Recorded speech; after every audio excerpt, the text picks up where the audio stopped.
Okay, it being 2:01, this is division, we'll open the hearing, or the meeting, a better word for it, I guess. This is the Finance Committee, Division 2, and we have the Department of Education with us today. So I'll let them take it away. And please introduce yourselves.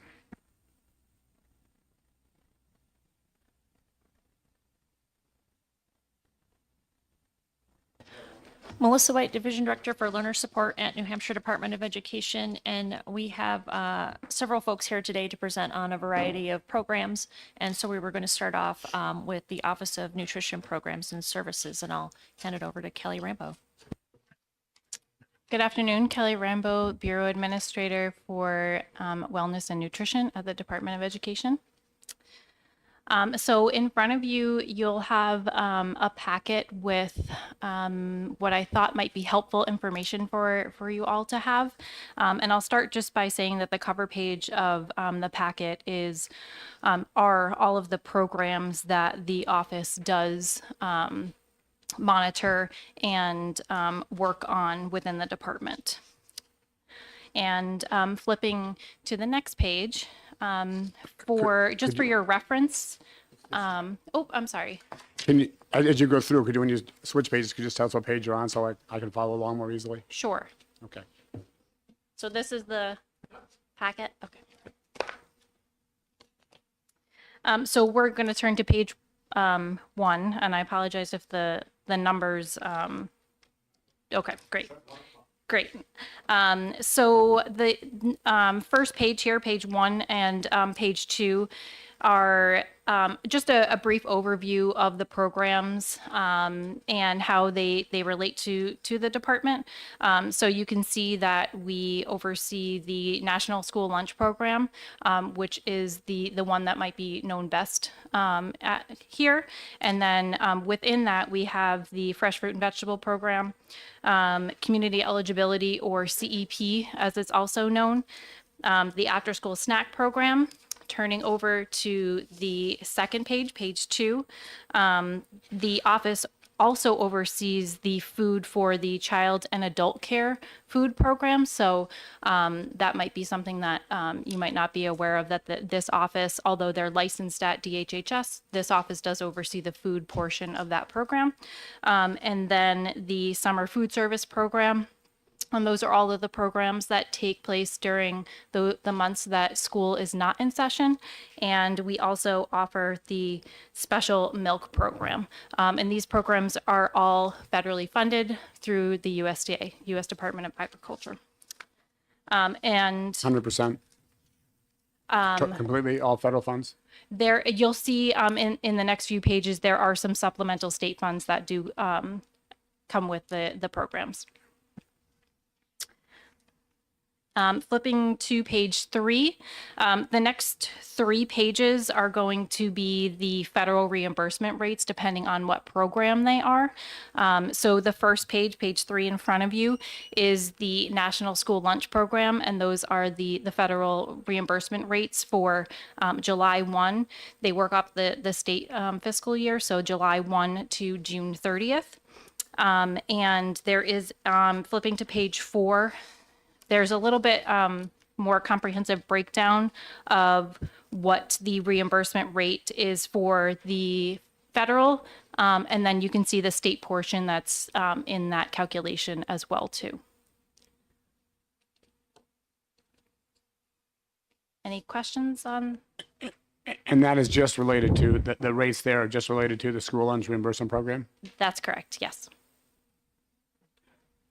Representative Popovich? Mr. Chair, and thank you for being here. I'm just looking at the page 3, the severe need lunch.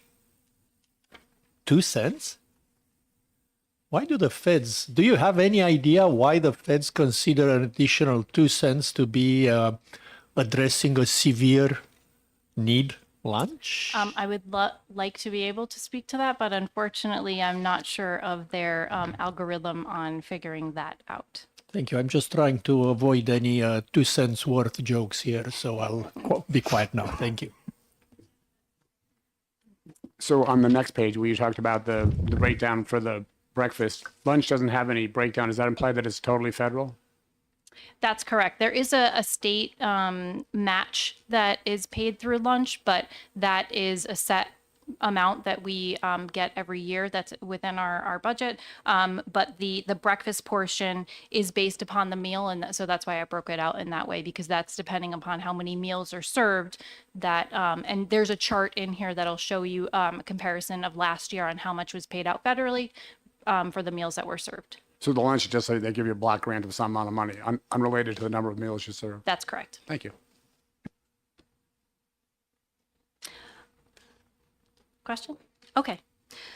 So moving on to page 5, these are the reimbursement rates for the child and adult care food program. Again, these rates are as of July 1 to June 30th. And these are dependent upon, there's a number of items that go into how they're determined at the sponsor level for the child and adult care program.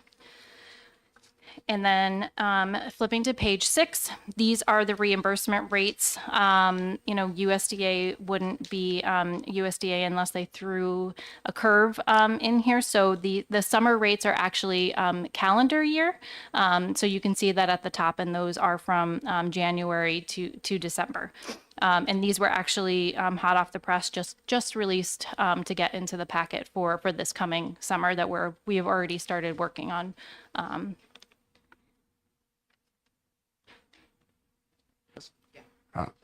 Representative Murray.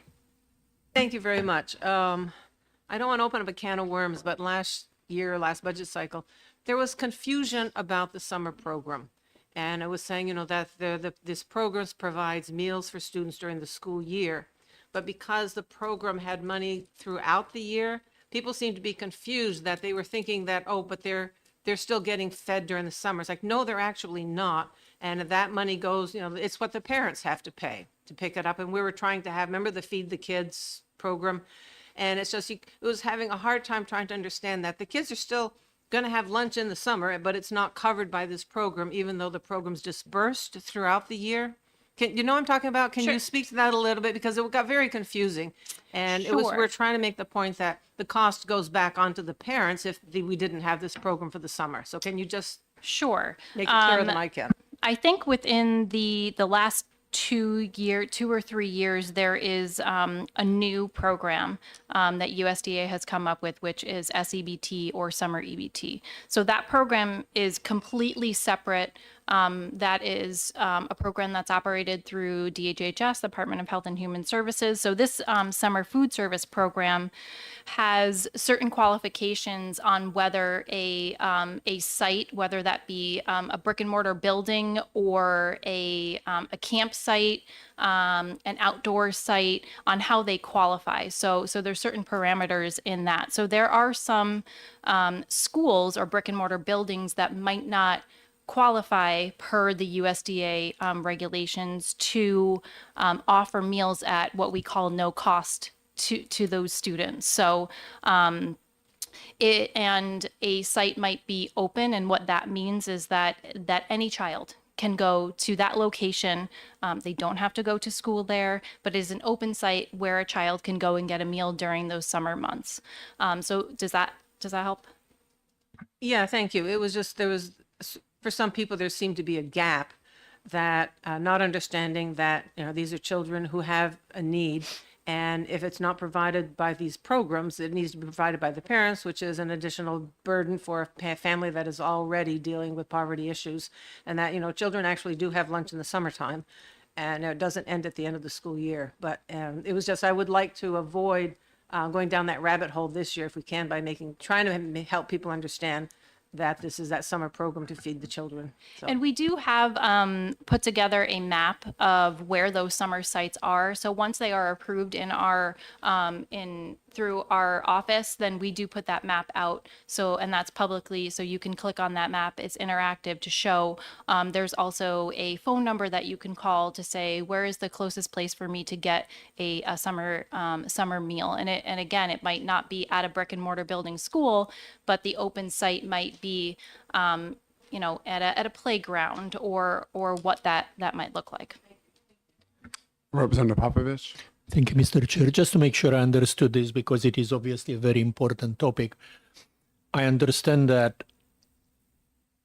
most kids will have access through food throughout the summer.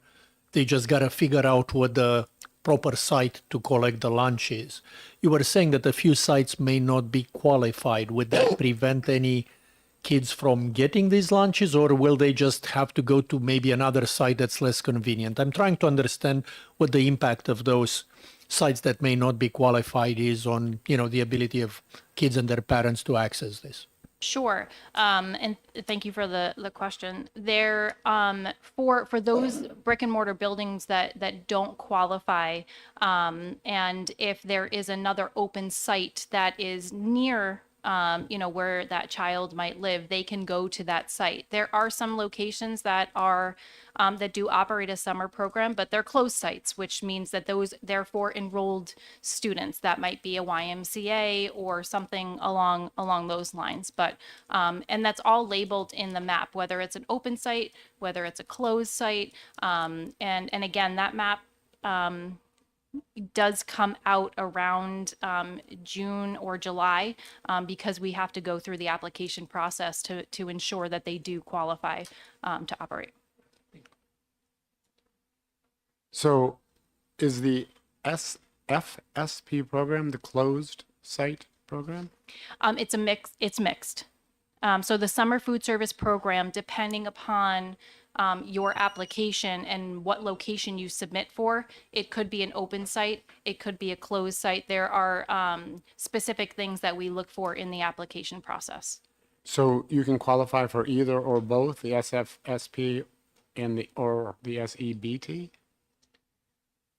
Go ahead. So the EBT is a separate program, and so that's where they receive their electronic benefits on, I think it's a card system. And so that is separate and not part of this program. So if you have, I think there's confusion between the two things being the same, and they're separate benefits programs. Okay, so the pop-up thing had nothing to do with the EBT thing. That was part of the FSP thing. Okay, so then explain to me the difference in qualification between the FSP program and the EBT program. So They're the both dealing with EBT kids, is right? something that DHHS would determine the qualifications on who those families or participants are. Our program would be separate from that in our determination. I thought you said you managed it or something. No, we do not manage EBT. Oh, that's just DHS. DHHS. Do they overlap? Might they overlap? We're required to have a memorandum of understanding, I think it is, because it is also a program that I think the USDA is promoting. And so the requirements to receive funding require us to coordinate our efforts together, but they are two separate programs. Okay, and how do you coordinate them? So I'll let you speak to that a little bit more. It's really mostly through data sharing, but. Sure. It operates in the same way that we currently have an MOU for those students that are directly certified from DHHS that come over to us. So it operates in the same way that we would do data sharing between the two, and that's what the MOU states. And is the implication that with that member of understanding, you all know how to divvy things up so that you're handling a group and they're handling a group and they're independent? So summer SEBT or summer EBT is fully operational at DHHS. If I think I understand. Which one's at DHHS? EBT. EBT. EBT, okay. I thought you said the other one. Okay, yeah. And so they handle all of that. And they have certain qualifications and application processes specific for that program. And then the summer food service program Summer food service program provides the meals. So Correct. at the site, we are providing that meal to that student. Whereas EBT those are funds that are provided to that family. So you could qualify for both. That's all I'm trying to understand. Yes. Yes. Okay, thank you.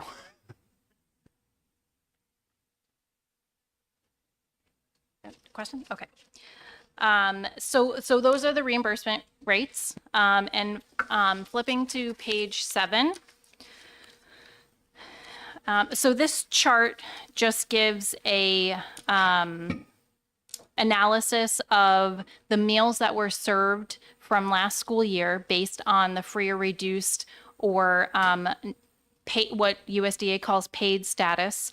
You can see that the federal reimbursement rate, there's a column for federal reimbursement rate, there's a column for state reimbursement rate, and then the total of state funding that was paid out, and then the total of federal funding that was paid out. The top section is for breakfast, and then the bottom section is for lunch. And then at the complete bottom of the page, you can see the total amount that was paid out for FY24 for state and also federal. And keep in mind, this one is just for the National School Lunch Program. I thought having that comparison and the numbers broken down for that program would be beneficial. Let's go, Representative Popovich. Thank you, Mr. Chair. Looking on page 7, I'm looking at the bottom line of the spreadsheet, the state lunch part. Yes. You know, when you look at breakfast, the state funding is broken down between the various types of meals. The state lunch does not seem to be broken down. Can you help me understand why? Sure. The state lunch is based on a match amount. And if you look at the asterisk that's on the bottom that corresponds with the breakfast and lunch, that is broken down in RSA 189.11a. If I may. Thank you. So just to better understand it, the state essentially provides the same reimbursement for any type of lunch. So you guys didn't break it down by free lunch, reduced lunch, or 100% not FNR? That's correct. It's based on a dollar amount that then is based on a formula that is given back to the schools. But if I wanted to break it down, I could just do it proportionally based on the number of meals served? Nope, but if you wanted that breakdown, I could get it for you. I don't think I would like to request that at this time because I'm not sure how meaningful that is. I'm just Okay. trying to understand how the system works for now. So I don't want to create more work at this time. Thank you. So what is the difference between free lunch, reduced lunch, 100% FNR lunch, and state lunch? Is it different kids qualifying for different programs? So the meal type is based on the USDA regulations on, and that the free lunch is for 130% up to poverty level. The free lunch is 185 up to poverty The level. reduced lunch, I mean?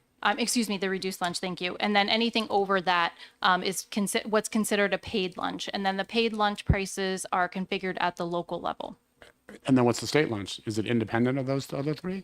The state lunch is just a dollar amount. That's not, that's just saying that the state pays this much amount for the lunch match. Okay. Representative Murray. For the lunch part, the state pays nothing. We pay for the breakfast, we don't pay for lunch. So all programs in states that participate in the USDA programs have to have some sort of state match. And so they determine what our match is, and then we have the wellness part that's considered in RSA 189.11a, that 3 cents and then the 30 cents. So the state has to put up a portion. We use that and say, okay, this is our match for those federal dollars to be able to keep coming in.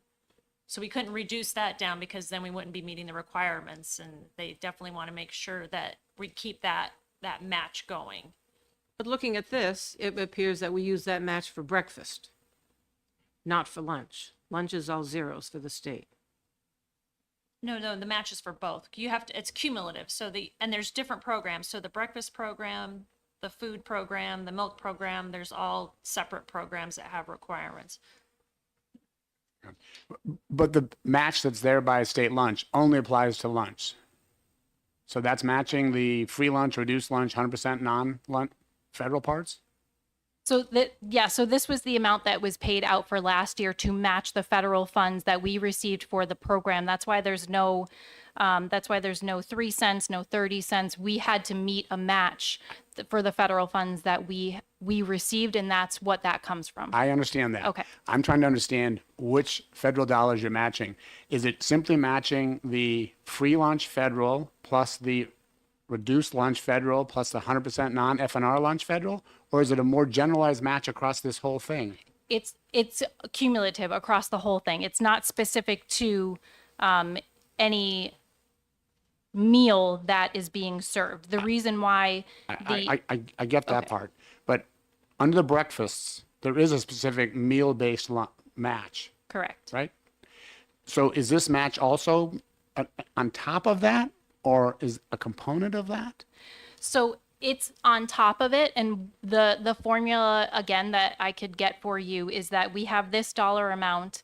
We do take meals that were served in a certain month from that year and then allocate that back to the schools. So there is a formula that is done. I just wanted you to have a total picture of when you looked at a budget and, you know, we were only allocating because we took into consideration the RSA, that you would look at your budget line of how much was spent in this line. I wanted you to see that we did in fact spend 800,000.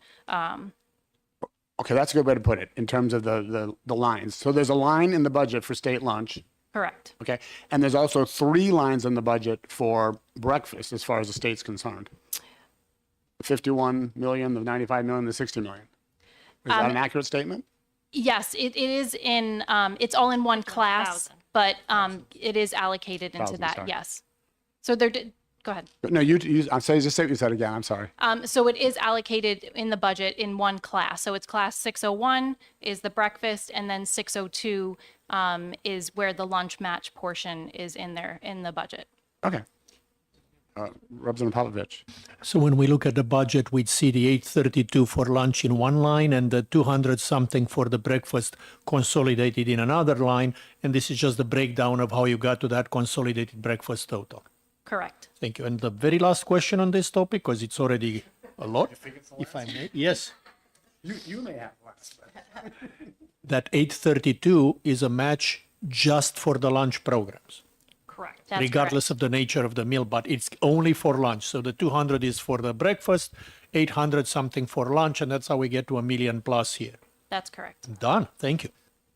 So that's great. When you do come back with when we start going through these things, if you could call our attention to the lines that you're referring to at that point. Okay, yes. Thank you very much.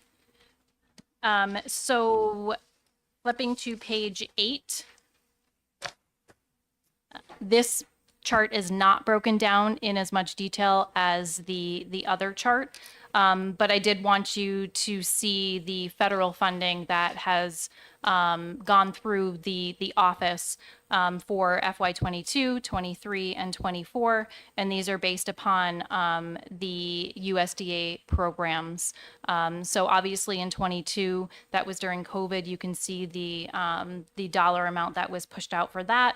In FY23, there were still some waivers during that time. So you can see that the cost is still higher. And then obviously in FY24, we've dropped down on federal funds for that.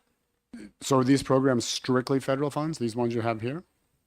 Yes, with the exception of the National School Lunch Program, and that's the one on page 7 that has the detail broken into it, that has the state portion in there. So that's why page 7 was broken down more so that you can see the state portion in there. So that's great, but it would have been nice to see, you got more years here. Would have been nice to see the general funds across the years as well. That's, Okay, I can do. you don't need to change anything, but when you come back. Okay. Yes, Representative DeRoy. Why is it 72 million? During COVID, the USDA covered all meals for all students, so you didn't have to have an income qualifier. All meals were covered. All meals? All meals for all Strange, Very students. strange. That it didn't matter anymore. Is it because the children don't get the meals at home? Is that probably part of the? I think they had a number of reasons why they provided meals to all students. So that was for that school year covering, it's going across here because the fiscal year is covering a couple of school years because it's kind of right in the middle. So that's why in FY23 we're still at almost 48 million because it was considering a portion of that school year where those meals were still free. Now, But were those- FY '24 is when we come back into really enacting the law prior to COVID, where there were the income guidelines in place. May I follow up? No. Did this include delivering the meals to the people at home, the students at home, or did they have to come to the school? No, to they get had these- to come to the schools to They pick had to up come to the meals. school. Okay, thank you.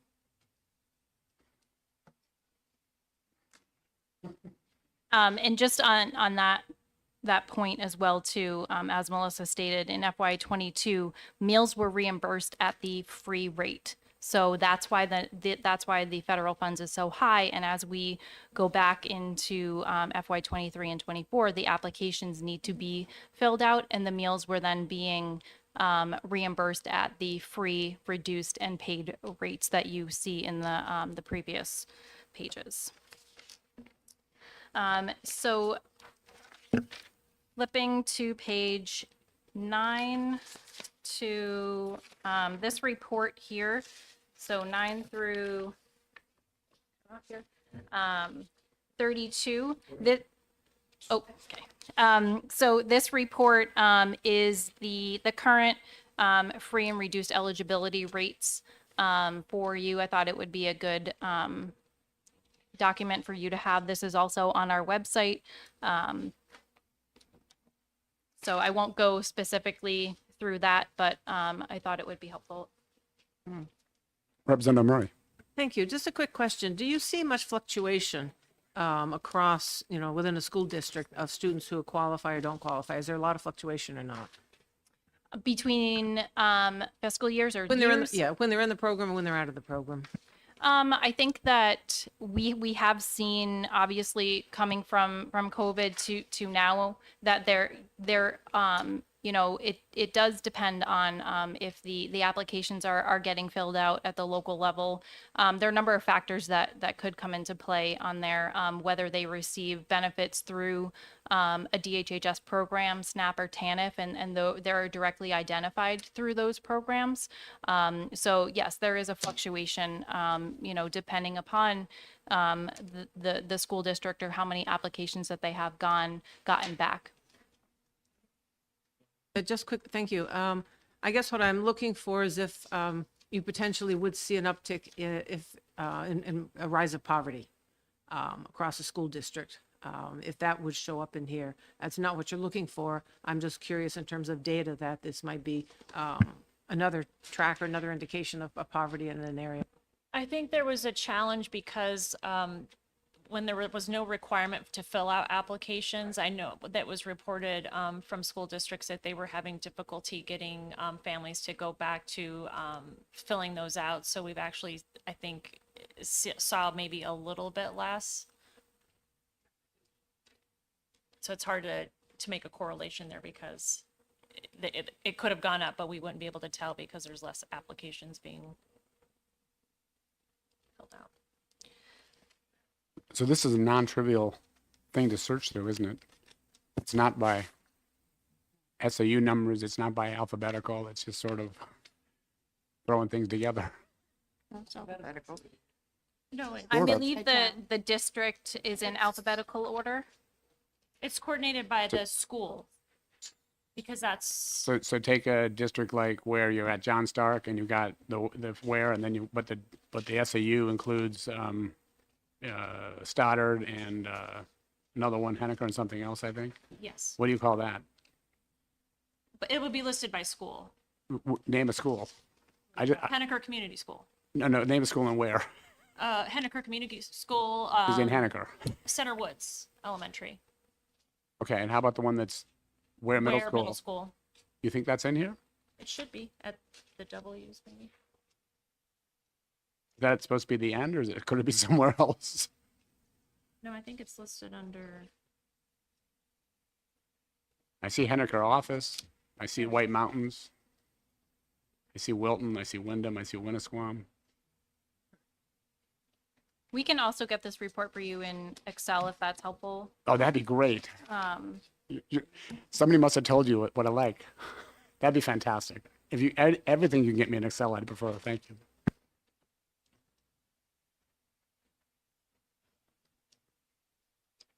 Yes, page 27, where district total listed under Henniker SAU office.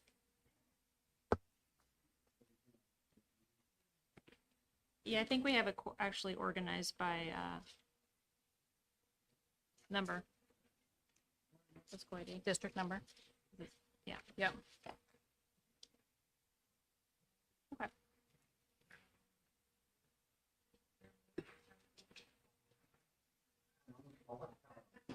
It'll say the district total.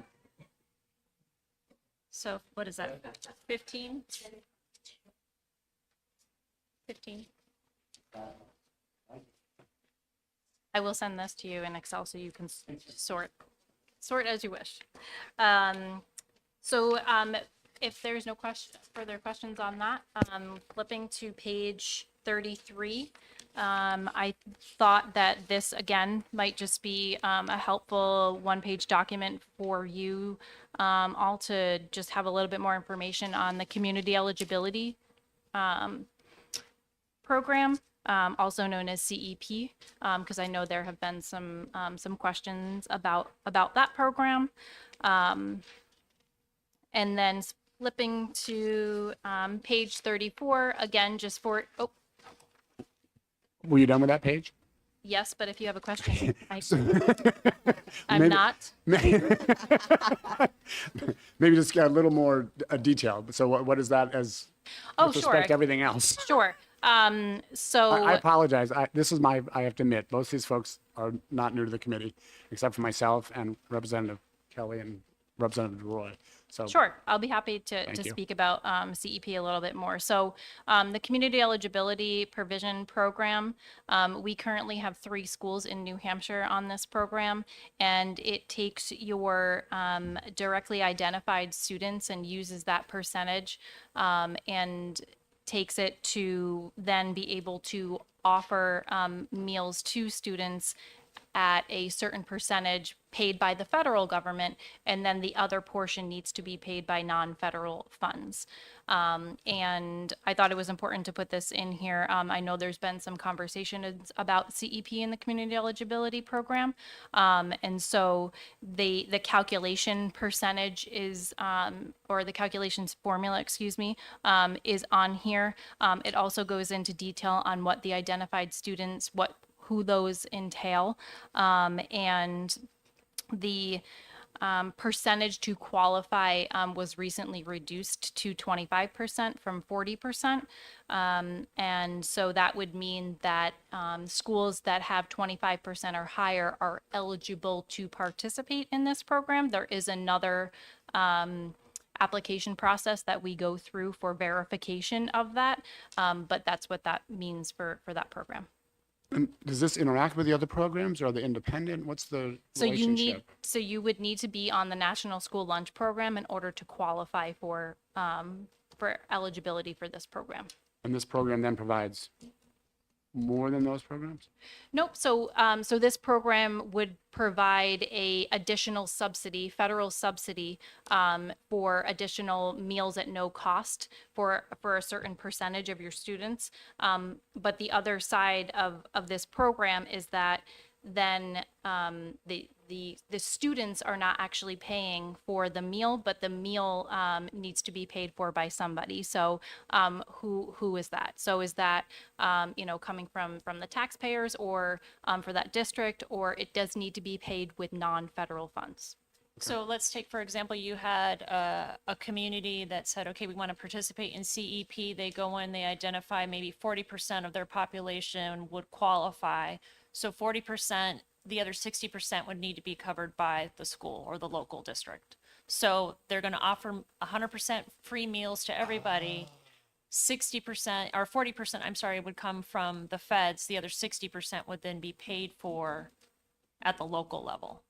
So the idea is to cover everybody as opposed to just a Correct. subset. So the kids all get the free meals. You have to give everyone a free meal, but you have to make sure then that you have some sort of way to identify your percentage of poverty. So this gets a little bit different because you cannot use the free and reduced applications. So there has to be some other way to qualify and identify those students. So what we found is by dropping it to 25% to qualify, it can be a challenge if the local level cannot cover the 75% cost of the meals.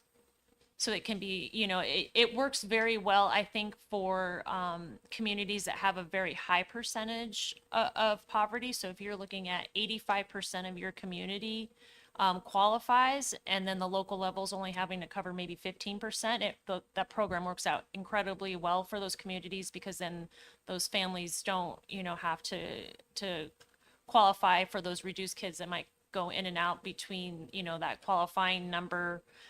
But when you're looking at, a community that maybe only has 25%, the local level having to cover 75% can be a cost that they need to make, a decision at the local level as to whether they can cover that or not. Representative Popovich? Thank you, Mr. Chair. Given what you're saying, which by the way makes absolutely complete sense, right? The higher the percentage, the more worthwhile the CEP is, because you have more kids that benefit, fewer you got to carry for, and you reduce the paperwork by a massive amount if it's a large number of kids. When the barrier for eligibility was reduced from 40 to 25, did you see any districts who are in the 25 to 40 range actually join the program yet? No, Oh, we did thank not. you. I thought so. Because although it does lower the percentage for qualifying, the multiplier, they did not change that number. So then, as Melissa stated, there would be more cost for the local level on that with the lower percentage. And I think right now they're looking at upping the percentage, because when they dropped it to 25, I think the current administration's looking at, to upping that back to, I think they were saying 60. 60%, yes. So. Do you know what the intent of the program was? I believe, just as you stated, to lessen the burden of filling out the applications, because once you're on this program, you'd be on it for 5 years. So you'd have that identified percentage for 5 years. There is the capability that you could reapply every single year, and then you would start your 5 years over again. But the intent of the program was, just that, to limit the burden of, the applications, and then to be able to provide meals at no cost to the student. Thank you. That helps.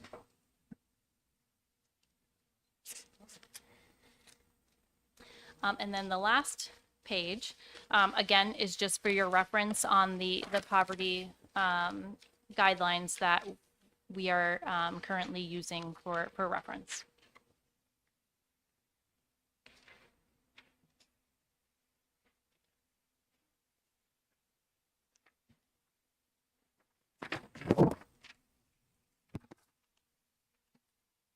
Representative Murray? Yeah, just curious, can you define how they define household here? So I see it goes up to 14, which is a whole lot of kids. But is there, a household, a legitimate defined household in terms of grandparents or in-laws or aunts and uncles, or, can you just define? I would need to get that information for you. Be interested to know. It's a good question. One other thing, there's a lot less, well, maybe not a lot. There seems to be less paperwork on your shoulders now than there used to be, that some of that has been streamlined. Is there a way, or what would you like to see happen in terms of making it easier for you to identify these children and doing right by these kids in terms of all the paperwork and stuff you have to do? Well, I think that the federal programs require an application to be filled out. So we're all required to provide a paper application. So that part of it cannot change. And then the switching to, you can offer an online application, but again, that's a cost at the local level to have to develop those online applications. So I think that when it's a cost that has to be incurred at the local level, that's got to be a local level determination as to whether they want to pursue that or not. So there's not a lot we could do to help you there, sounds like. I think that would be more of a question maybe for the local level.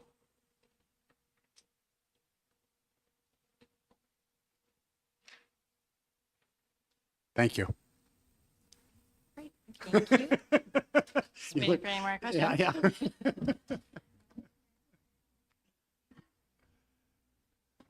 Do you want me to try to get all the before they leave? Yeah, go ahead. Oh, just a quick question. Melissa, could you repeat your last name? I didn't write it down fast enough. I Oh, I'm apologize. sorry, Melissa White. Thank you so much. Thank you.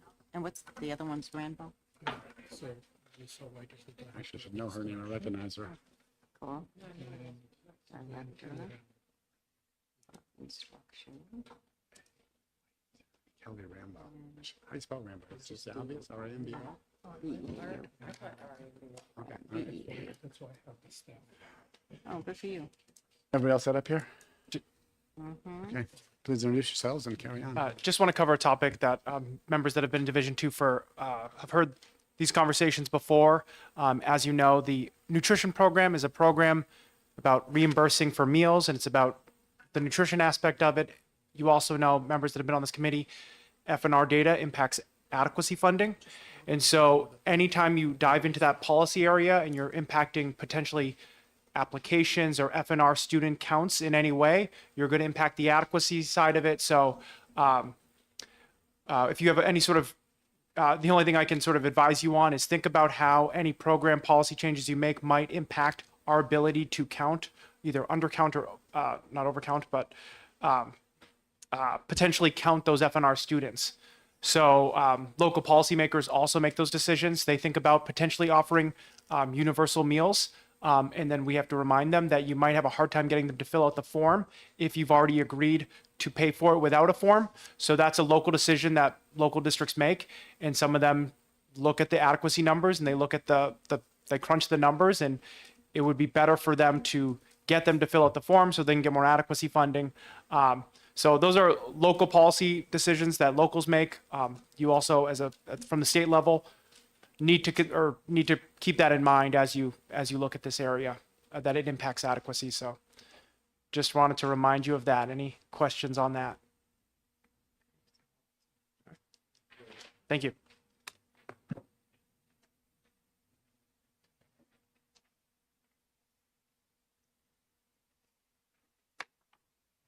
And I can answer, I think there were a couple of questions that came up regarding career and technical education programs. They decided they want to have Jeff in a separate. Oh, okay, that sounds good. Yeah, we decided, so I Oh, never looked okay. at that. We Sorry. decided that on Monday, they will actually have Jeff come and do a full Okay. presentation. Sounds It good. seemed like they had a lot of questions. Perfect. I know there was one follow-up question, but And that was the question I was available to answer. So I think there was a question regarding how much goes to the community college system of the federal Perkins funds. So the Department of Education, our allocation comes in at about just under 7 million. So we get about 6.9 million to administer through Perkins to administer our career and technical education programs. And of that, about 1.2 million goes to the community college systems. The community college systems then divides that up. Could you back up? Sure. So first of all, you started talking about what was the name of the program? Career and technical education. I got that part. Okay. The other name you use. Perkins. And what? Perkins is a federal grant program. That's just the name of the act that provides the funds to all states for For- that program. And what is that program about? For what purpose? It's for developing career and technical education programs in the U.S. Okay. So now A start portion over. of that. So we get about 6.9 million, just under 7 million to administer that program. Of those funds, about 1.2 million is then distributed to the community college system. And the community college system then takes that 1.2 million and they divide it among their 7 community college system colleges. And I think the amount, when we went in and did an analysis, is given to each of those 7 is about equal. And it covers the Pell Grants recipients. There we go. So there was questions those about, are the Pell Grants? yes, or it goes to the Pell Grant recipients. So On top of their Pell Grants? it might be part of it. I'm not exactly sure. I think that'd be a question for the community. it's on top of it. Okay, on top of it. Okay. And what happens to the other 5.7 million of that Perkins thing? So there's a small percentage that goes for administration of the funds. There's a small percentage that's set aside for state programs that we might initiate at the state level. And then we have the rest that goes out to the schools. to the public schools, Yes, correct. just distributed. To, oh, no, not to the public schools. It goes to our regional career and technical education centers. To And the they- regionals. Yes. Okay. So at a later date, we'll have Jeff Beard in, who's the administrator of the special education program, and he will bring the town by town allocations. He'll talk about the state career and tech education funding program, as well as the capital project programs that are for career and tech ed. So that's, we just didn't think we had room to do it today No, because it's a pretty big it's all good. topic. So career and tech ed is basically high school. Yes, and it's a little bit at the college level as well, the community college level. Well, I get that, but when you say that 1.2 million goes to CCSNH, you're treating that part as separate. Correct, The part that you said, the remainder, is basically high school. correct. Yes or no? Yes. Well, it stems through, you can use some of the funds to target middle school participation to increase. So, I mean, it can be used middle to high school, and we do maybe a little bit of to promote the education at the middle school level. But yes, you're But correct. not High college. school. It is high school. Middle's fine. I can work with middle, but not high school. Okay, thank you. Carry on.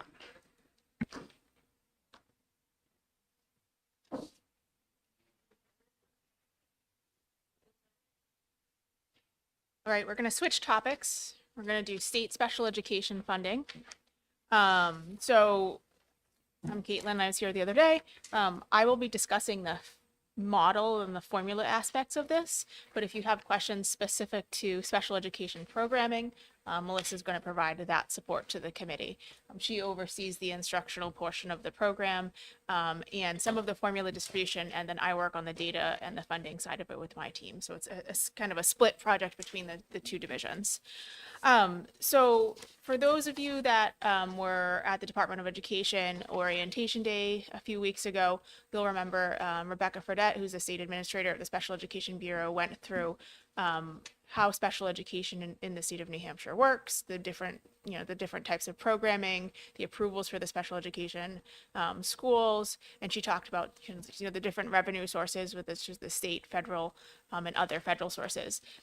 There is one state special education program, specifically special education funding program that's in the Education Trust Fund that has been in the newspapers quite a bit lately because there was a shortfall in funding in the state budget this year. So that's the part we're going to talk about today. So it's called state special education funding. It was previously known as catastrophic aid.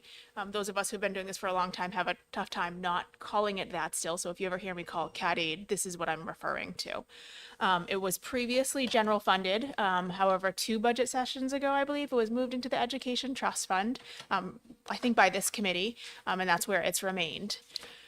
So the way it works is the Department of Education determines appropriation in our budget.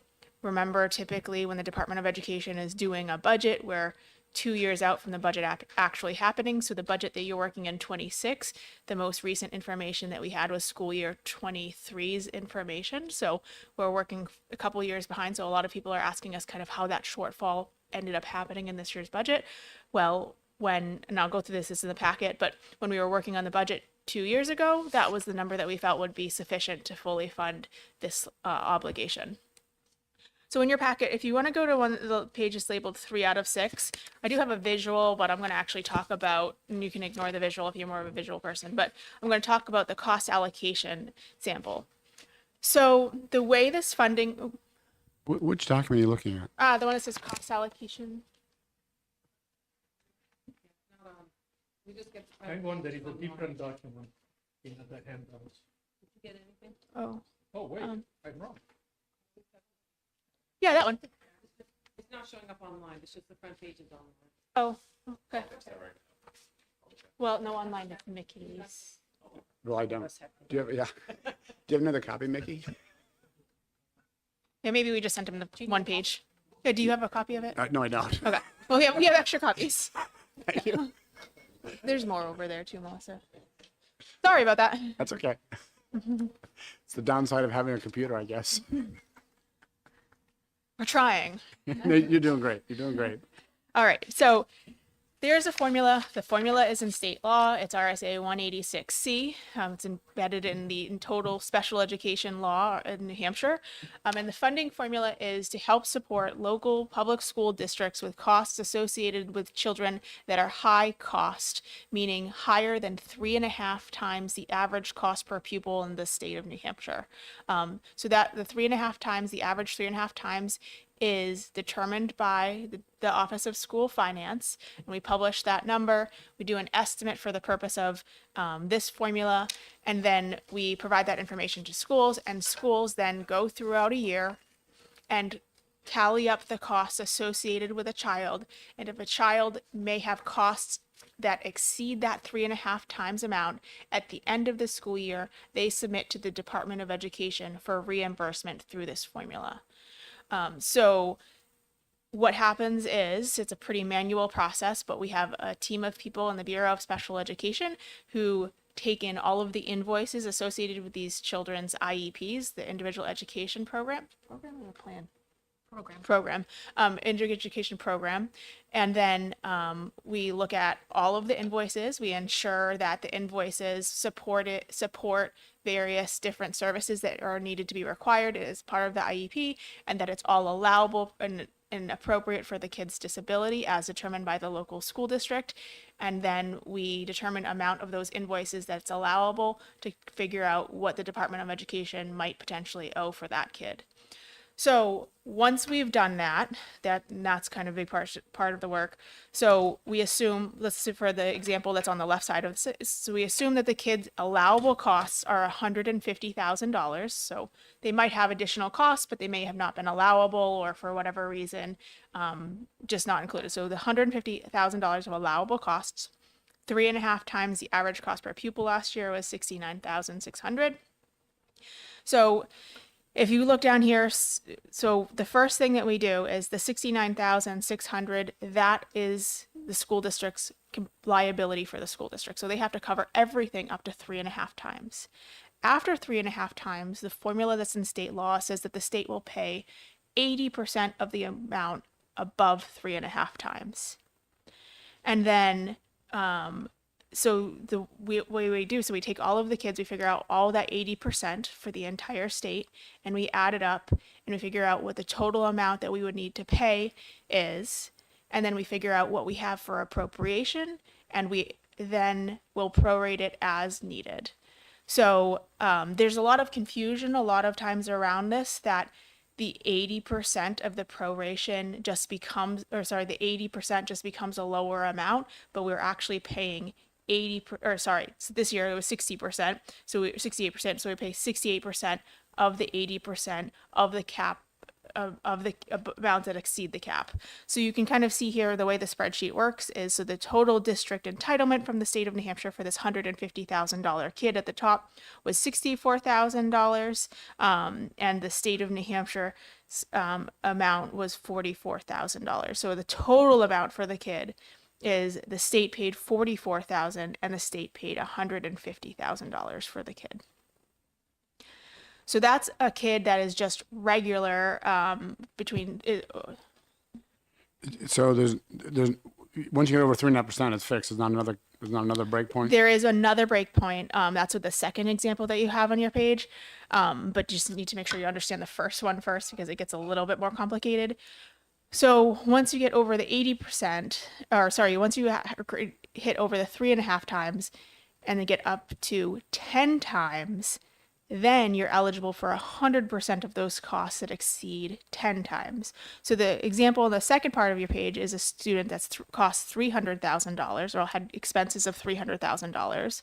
So the first part of that we do is the 3.5 times, the 3.5 times is the $70,000. So we take that $70,000 out.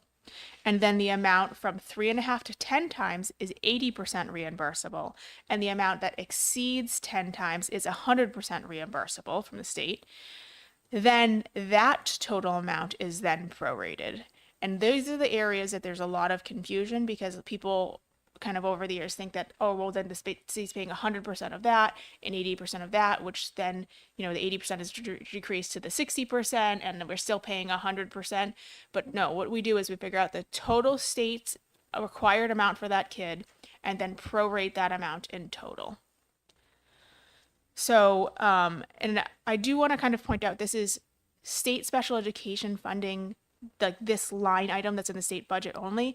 There are some other special education funding that could come into play here that school districts are receiving for kids, but not child-specific funding to help with these specific costs. So remember, there was, I think it's like $67 million in adequacy. That's differentiated aid for adequacy. That's different from this. There's also federal IDEA formula funds that school districts receive. And then some of these kids are Medicaid eligible as well. So school districts have a program that they access through HHS called Medicaid to Schools and can get reimbursement for some of this. But for this alone, this is the way this formula works. So the next page that's in your packet. Representative Hackett Phillips. Thanks. I'm just a little confused about how the proration works. All the other explanation made complete sense to me. I'm just a little caught up about maybe you just walk through, if you could, like the process of creating, like determining what the proration is. Maybe that will make So actually, the next page is, will kind of help you do that. So the next page is the history of state special education / CAD aid. So we have back, you can see going back to 2007, we have the data. This program has actually been around for a very long time. This is the slide that we have, that we've been using it, so it's 2007. So the very first line, it says paid in January 25. So that's the money we just paid related to last school year. So it's again like adequacy, it's paid in 1 year in arrears because the school districts have to go through the complete costs of a kid, send it to us over the summer. We do that review I mentioned. And so the total of all of the kids submitted, the total allowable costs submitted to the Department of Education this year was 119 million. So those are the allowable costs. So on the last page you talked about the 150 and the 300 bucket, that's that. Now, once the Department of Education has done its review, it's taken the cap and it's taken the 80% and anything that out, it comes down to $49 million. So 49 is the amount the state in theory would have to pay if there was not a proration provision. But because when I started out, I said, remember, we worked on these numbers several years ago. So when we were in the summer of 22, we had, when we were working on the last state budget, we had that January 22 payment we had just made. We said, all right, well, our appropriation was $31 million. It was sufficient to make our entire payment. We said, all right, well, let's use 33 for 24 and 25 because that seems like it should be sufficient based on the way that history has kind of come out as far as the funding. And so we used that number for our budget. And then here we are in 25, where we had school districts request $49 million and we only had $33 million of appropriation. And so that's how we come up with that proration amount. And you can see the historical trends over the years. So this year, 69%, last year, 87%, 98%, 100 and 100. And you can see, you know, the funds were relatively high. They were around $30 million back in 2007, 2008. And then there were some pretty big cuts around the big financial crisis in the mid 2000s, and the funding has been appropriated at higher amounts over the last several years. But we are still in an area, again, we are prorating the payment. So. Go ahead. Thanks. I'm just wondering, what does this mean in practicality in terms of the local district's budget planning process? So do you identify the proportion of the proration amount in real time so that they can plan their budget process, or does that number get released after the budgets are set?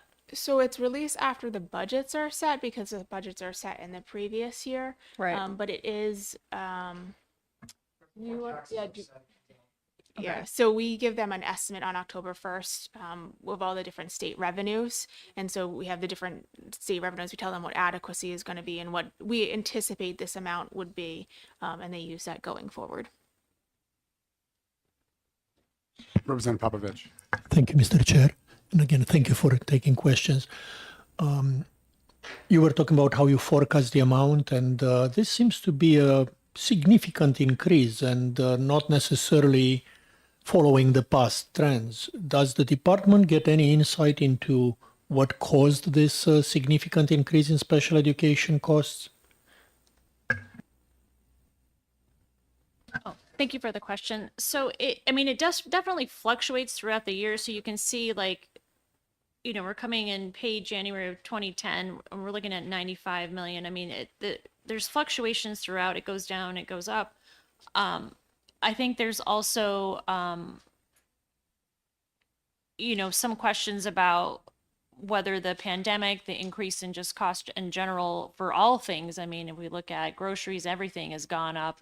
I mean, that could definitely come into play. But as you can see, I mean, the numbers of students or the student count, that's gone up, it's gone down. So it's really difficult to determine if it's, the services that have gone up that are more costly, if it's just a fluctuation. Follow up. Yeah, just go on. Thank you. I appreciate it, and I know it's tough because you only have so much data. So the other question, I'm sure you've heard it from me in the past, but not in this committee. When you determine that, a fund invoice is, approved by you guys, you are just looking at the nature of the service and in whether it's appropriate for the kid, or do you also consider whether the cost charge for that particular invoice is reasonable in view of, state costs or whatever other benchmarks you may have? We do not evaluate that part of it, but we do look to see if the services are in the student's IEP. So if they're billing us for services that are not in the student's IEP, those would not be an allowable cost. So we go and look at the student's IEP. If the services are in the IEP, then they can submit invoices on behalf of that. I think it's also worth mentioning that the COVID relief funds, there was a significant amount of funding coming into the schools with COVID relief funds. Special education also received a separate allocation. And so IDEA, there was a portion carved out of the Elementary and Secondary Education Relief Act that provided funds specifically for students with disabilities. And so what we're seeing is that last year it was kind of not a cliff, but a little bit of that, so that they had a lot of funding to maybe support some of those more acute issues, and then that funding did go down because the funds ended. One additional thing. So many of these kids are in and out of district placement, meaning they're not receiving their services specifically in their school district. If they're in a New Hampshire non-public school that has been approved for providing special education services, we do have a rate setting process. So those schools can't charge more than those rates being allowed by the Department of Education. But the Department of Education doesn't have rate setting in the same way that Medicaid might at HHS for specific OT services that a school district can charge. Thank you. And I'm assuming that you have the same limitations when you deal with kids placed out of state, that we have no real authority over out of state placements. So Correct. it is what it is. And the last question on this topic, I know that it's very hard to compare apples with apples when you talk about special education services because every kid's needs are very different. But I'm sure in certain categories, you may be able to just look at the broad range of prices charged across the state for what appear to be similar services. Do you guys have the authority or the resources needed to look at that to determine whether, we may have a need to verify that charges are reasonable? Thank you for the question. I do really appreciate that. The state contributes a very small amount to the Department of Education for our administrative costs. And so if you look at special education, most of our administrative costs are covered by IDEA, the federal funding. So I am able to pay for 25% of a position, so 0.25 of an FTE for special education. And then I'm able to have some temporary positions to do the special education aid invoice review. So I bring in temporary staff to come in and do the processing of the invoices because I don't have the ability to fund staff to do that. So I would say that what the state actually contributes to special education administration, there is a disparity there because we don't have the resources to be able to go in and do a lot of the data analysis. I don't have the staff to go in and do invoice analysis. All of the staff that I do have for special education has to be deployed to meeting the federal requirements, federal data, going in and doing those type of monitoring process. So it does make it a little bit difficult to bring somebody in to do that level of detail. I appreciate the question. Representative Murray. Thank you. I'm not sure if I'm thinking of the right program, but last year we had a lot of discussion, and I think the bill passed about different levels of need. So there was, someone who has a lisp as opposed to someone who's a quadriplegic, and so do you know what I'm referring to? And does that pertain to this, or am I confusing it with another program? It didn't get through the Senate? No, it didn't. And it makes it a bit difficult because if the state is to then base funding on levels of students' disabilities or determinations, we have to undergo a pretty significant monitoring of that system, and we'd have to bring in additional staff just to be able to do that. So the federal program, if they see states enacting that type of legislation, then they come in and say, okay, you've got to go in and do double duty of analyzing and going in and monitoring to make sure that those students are not misappropriately being identified to then qualify for some of those funding sources. So it's actually better for you that it did not pass. I stay neutral on that. Thank you. I appreciate the question, though. Two questions related to what you were discussing with Representative Popovich. So the staffing, if you had more staff, you could do a better job of determination, which actually might impact the costs, Or maybe quality of staff that could then, a position that could, a data analyst that could go in and maybe look a little bit more closely and do a deeper dive into the types of services, and maybe also cross-referencing that with other states, even states around us, to look at those services. When we look at placing a New Hampshire student in an out-of-district placement out of state, that's where costs can tend to be compounded. So, I can take a look at that, but I need to have somebody to be able to go in and maybe do a deeper dive. So given that we're trying to reduce or eliminate those, just go back to the non-out-of-state placements, could you have an impact that actually might reduce the costs? Or would it just give us analysis of where the costs are occurring? I think it would give us both, maybe being able to look at, where those costs are, maybe comparison of what it looks like in state versus out of state, maybe across the state. Maybe we're looking at rural. I mean, I could think of many variables, like maybe rural services are a little bit more, but I can't give you anything concrete because we don't have the data. Is that like a person or like a couple of people? I mean, how many, when you say you need people, how many people would you need? I mean, it could be done in a variety of ways. We could look at people, but we could also look at contracting the services out. Okay.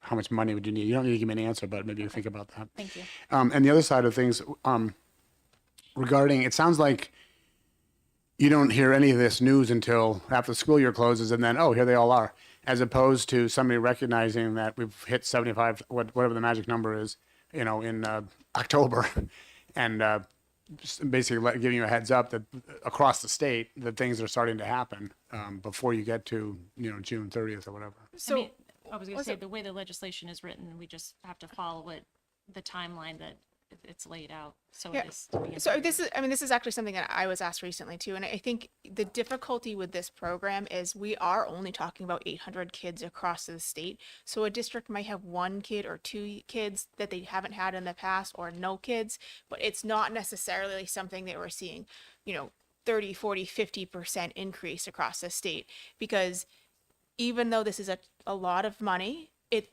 spread across the entire state. There's really no kind of red flags that were going off on, any flags. But now, does maybe one or two districts say, well, I think my special education costs are higher than normal? That potentially could have been a conversation that's had, but it's not been something that's been brought to the department. Okay, I think you misunderstood my question. So I'm thinking of per student, because this is all per student, right? Everything here? So if the district is tracking this per student spending, they know when it's going to hit that first threshold, whatever that was, and right at that point they could let you know, oh, we have a student this is going to be a student that's going to be an issue at some level, and could be giving you tracking information from that point forward. And especially if it happened in October, you could start getting you start have an idea that across the state now you're all doing this. I mean, these things just don't all pop up on the last day of June. These expenses, I mean. I would say that perhaps the tracking, it really does not become apparent for many of them until more towards the end of the year. That's a problem. So, well, two things before I forget. You mentioned legislation affects something. So please let me know what that legislation is so I can understand what that is. So if it needs to be undone, we can undo it. I think you indicated that with regard to this tracking stuff in terms of timing. But to the issue, if our local districts are waiting until the end of June and now going, okay, we got 1 or 2 kids, whatever, let's, with those pieces of paper, that's bad accounting. I mean, they should be accounting for this through the entire year, wouldn't you? Well, I won't ask you to agree. That's an opinion. That'd be my opinion. So, might it make a difference if you saw what this was coming sooner? So depending on what your scheduling is looking like for D2, because we know March gets very busy very quickly. But when we're looking at some of these programs, especially if you're considering making a decision that might impact the funding, I would recommend that we have 1 or 2 business administrators or special education administrators from a school district to kind of come in and talk about this.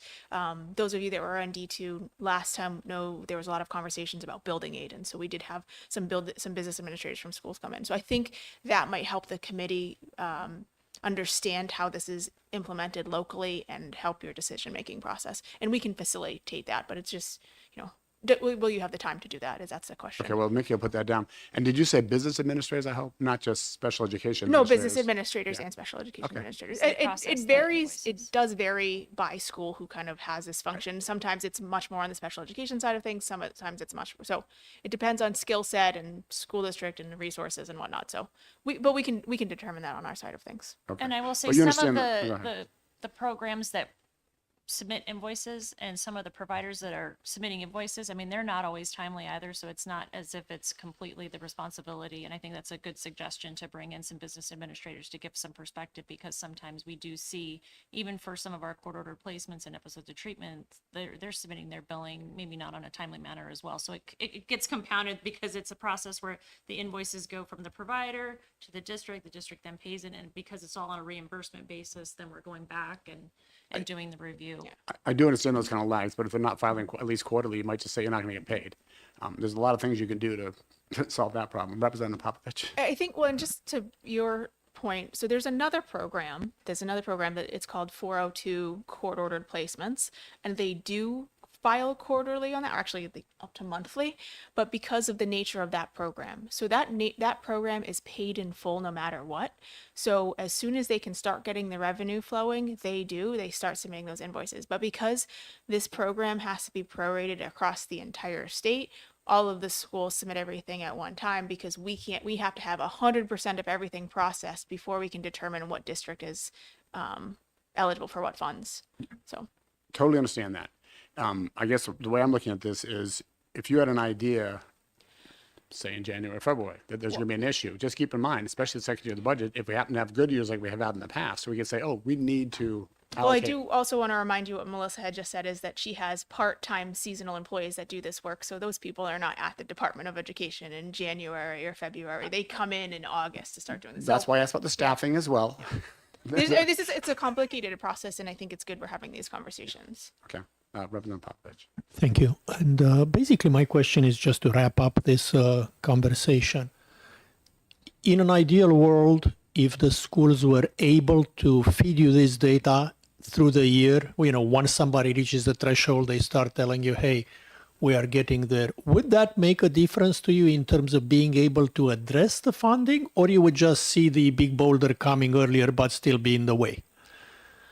I mean, we could certainly, if we had more real-time reporting, keep the legislature more updated on it. That's something, I think just that alone would go a long way. But as far as addressing, are the costs too high, we would need, I think, additional authorities and whatnot. Understood. But I was just thinking right now about that 68% that we are at, because I don't think the legislature is, excited about that low percentage, right? And we understand the nature of the forecasts and the unusual spike in cost that made this happen, right? But the question was really if we would see this coming earlier, would that give us more time between the Department of Education and the legislature or fiscal or wherever else where we may need to maybe address this, rather than, find about it months later after everybody's rates are set and create a lot of uncertainty in the process? And I think the answer is possibly yes, right? But it's not a definite answer, right? I think I think what you're saying is yes, absolutely. We just need to think about how the system would work to do that. It's complicated. Nobody's saying it's a flip a switch. Thank you. Representative Kelly. Thank you. Maybe you've already explained this because I'm trying to process all this information. Your last column, probation amount, it really fluctuates a lot. Right. Is that part of, It's the proration amount is really just dependent on what is appropriated versus what the total expenses that come in is. So, and I want to remind you all in this room is we're very frequently told to do level funded budgets, which means, all right, well, we had 33 million last year and that was sufficient. We're going to put $33 million in this year. So the department kind of sticks to the mentality. The legislature has been relatively generous as far as this account and appropriating additional funds in this account over the last several years, but clearly the expenses have increased faster than we anticipated. thank you. Just to remind the committee, unlike adequacy, charter schools, and EFAs, there's no open warrant for special education funding. There's no mechanism for the department to draw a warrant to pay that difference. They can't come to fiscal committee for additional funds to pay that difference. So it would require legislation if you wanted to do anything for fiscal 25, for instance. I well understand all of that. Well, yes. and but the Lydia, question, there- the there- first place you have to start though is getting the data.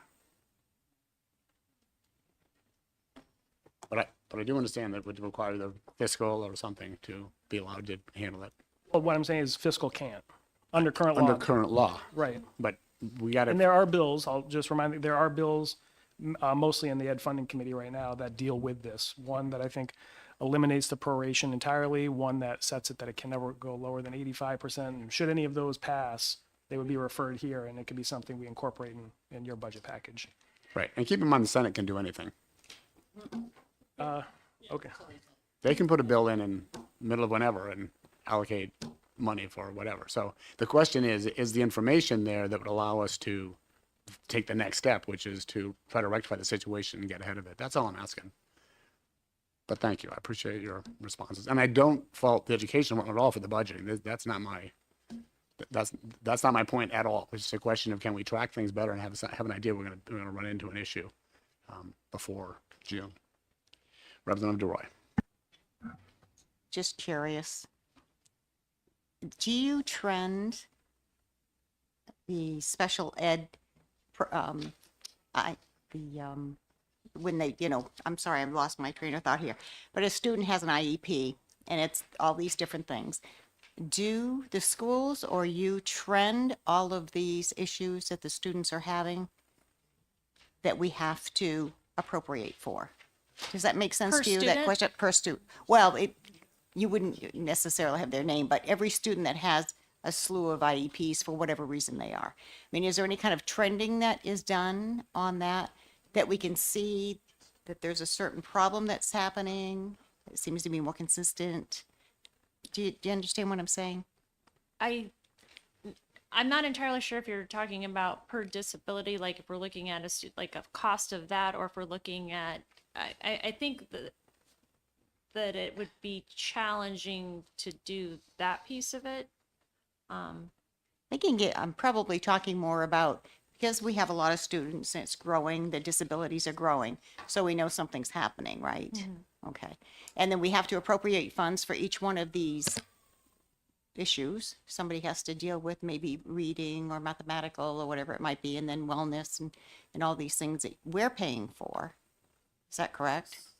The various different disabilities aren't appropriated separately. No? No. So the way it works is we have a base amount that's an adequacy that every single kid that has an IEP is entitled to receive. Well, the school district is entitled to receive for that kid. And then there's some federal funds and whatnot. And then when you have a child that is high cost, because an IEP just is essentially a schedule of services. Right. It describes a child's disability, an educational plan to get the child, to help with the children, and then services that are needed for Right. that child. Doesn't have any of that cost information in it. It doesn't Oh, say, okay. oh, this kid's receiving OT and it's going to cost $50,000 or something like that. Until a school district knows that child has high costs. Usually the kid has pretty severe disabilities to meet this 3.5 times. And then that's when they start saying like, well, all right, well, let's find all of the invoices associated with Caitlin Davis and submit those to the Department of Education because we think they're going to be eligible for this pool of funds. But we have 30,000 kids in the state of New Hampshire that have an IEP, and we're talking about less than 1,000 of those kids. So a very small percentage of those kids we're talking about in total for this. Okay, that explains it. Thank you. Carry on. Unless, was there somebody else? That's it for special ed. Then we're going to switch topics. Okay. All right.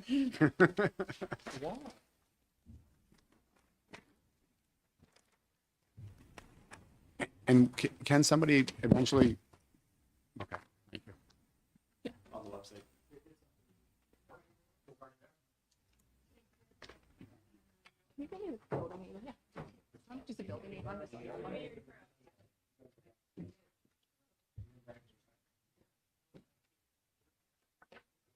Or do we not have any extras of those? Or did they? Are there any extras of those? Oh. Do we have any extra building aid ones, Mickey, or did we pass them all out? Oh, thanks. Yeah, I got one. Thanks, Tim. Was this, yeah, and you put everybody all in the same place, or this is all three? Oh, okay. Perfect, thanks. All right, so next up, we're going to switch over to the Bureau of School Facilities. Again, this is one that is in my area of expertise. Tim Carney is our new administrator of the Bureau. He's 3 weeks on the job now. Yeah, about 3 weeks. So his first day was presenting to you guys at the Department of Education. So that was pretty impressive that he was able to do that. He's learned a little bit more. A little bit more, yeah. But so I'm gonna let him take the reins, but we'll deal with questions as they come. Great. So- Well, thank you, Caitlin. So again, Tim Carney, Bureau Administrator for the Bureau of School Facilities. And we have 3 packets today, 3 programs, school building aid, charter school lease aid, and then what we refer to as the Safe Grant Security Action for Education grants. So if I can start with the school building aid packet. We should all have that. We'll go page by page if that's okay. So again, the first page, just a summary of what we're going to be going through, contact information. I did update this slightly from the packet that you received back in January. So my contact information wasn't 3-hole punched out. And so the school building aid program, it allows, provides state funds for school districts in support of meeting the costs of constructing, renovating, replacing school facilities. The grants range from 30 to 60% of the cost of the eligible cost of construction. And we'll get into that. Across the state, so we have 30% is for more affluent communities, 60% for less affluent communities. The average across the state in the last number of years, before the moratorium, it was about 38%. The funding source is the Education Trust Fund. And there was a lot of change in 2013. So it's a very old program, 1946. The state paid a percentage of the principal over the life of a bond. So if a school district took out a 20-year bond, every year the state would pay between 30 and 60% of that bond payment. That law was changed in 2013, and now it's more, we pay current costs. And so right now we're paying 80% up front for a school that gets awarded building aid. So it's 80% of that 60 to 30%. And then upon completion of the project and some auditing and data submission to our office for verification, we will award up to the remaining 20%. So I have an example for how we used to do it and how we do it currently.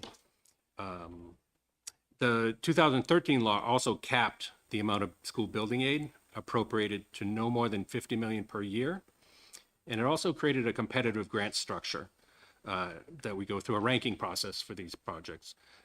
The former way we did it between 46 and 2012, virtually every school that came forward with a qualifying project was awarded funding. So the schools are ranked higher if they address project life safety issues, ADA deficiency, overcrowding, consolidation. And in the law, these different components of the application have different points, and that's how the ranking is done by a team, includes myself, and we bring in engineers to assist us with that, to do a ranking of all the projects we receive. This coming April, and that's when the applications are due for new projects, will be the first cohort that's done under this new set of rules. And so that will be an interesting bit of work to see what we run into as far as unintended consequences sometimes when you implement these types of new rules. I won't go through the detailed building aid funding history, but you will see between 2010 and 2017, there was a moratorium, complete moratorium on projects. And then there was a couple projects, 18, 19, that one emergency funded project. 2020 and 21, the moratorium was lifted. Again, we had a competitive application process. I was involved with that with Amy Clark, my predecessor, as one of the folks who was invited on the ranking team, just because of my background. And then in 2022, 23, 12 applications received, only 2 projects were funded. And then 24, 25, again, competitive process, 17 applications were received. 3 applications were selected for funding. We want to flip over to the second page. Again, just a quick table on the history. I won't get into a lot of detail on this, but a lot of what I just talked about is summarized here in visual format. And you can see 46 to 2009, there were 62 applications funded. And I think that was, again, my predecessor created this one, so I'm not sure if that's a total or if that's more of an average for that period. Yes, it's average biennium. Okay, yeah, so biennium average, so 62 per biennium. Again, that's when schools, if they had a acceptable application, they were awarded funding. So it wasn't a competitive process then. Do want to point out too, it's allowable costs, so not everything a school is building is allowable. And we actually, when we'll talk about the examples, we can kind of we can show about that later on in SPAC it. Sure, thank you.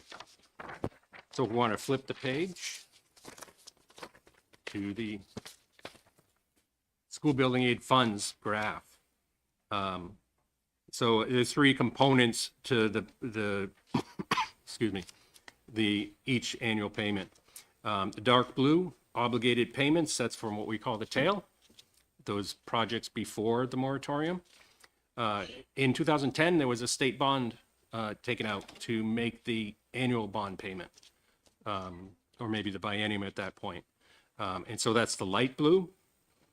And then new projects or funding available for new projects is the dashed line. And so in 24, we had 22.6 million available for new projects.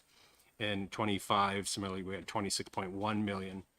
If the project, the maximum is held at $50 million, we just look at 26 and 27. So 26, that would allow the department to potentially award 28.9 million for new projects. And those would be the projects coming in April 1st of this year. And then 27, again, 31.8 million. Any questions on anything so far? Yes. Representative Hacken Phillips. I think in the past when we've had extensive conversations about this, there's always been the question, can we pay our debt service earlier to try to end the tail before 2041? And correct me if I'm wrong, but it's my understanding that there's not there is a prepayment penalty, so we can't work on those debt payment in advance. That's kind of how bonds work. It's not like a mortgage where you can pay them off early. Exactly. So that's what the challenge has been, because these school districts took out bonds. So even if we gave the funds to the schools to pay it off early, there would be no way for the schools to pay off their bond early, and schools can't just hang on to funds. So it definitely creates Part a of the complicated conundrum. structure. But yeah, last year when there's a lot of excess money in the education trust fund, that was a conversation that was had. One more.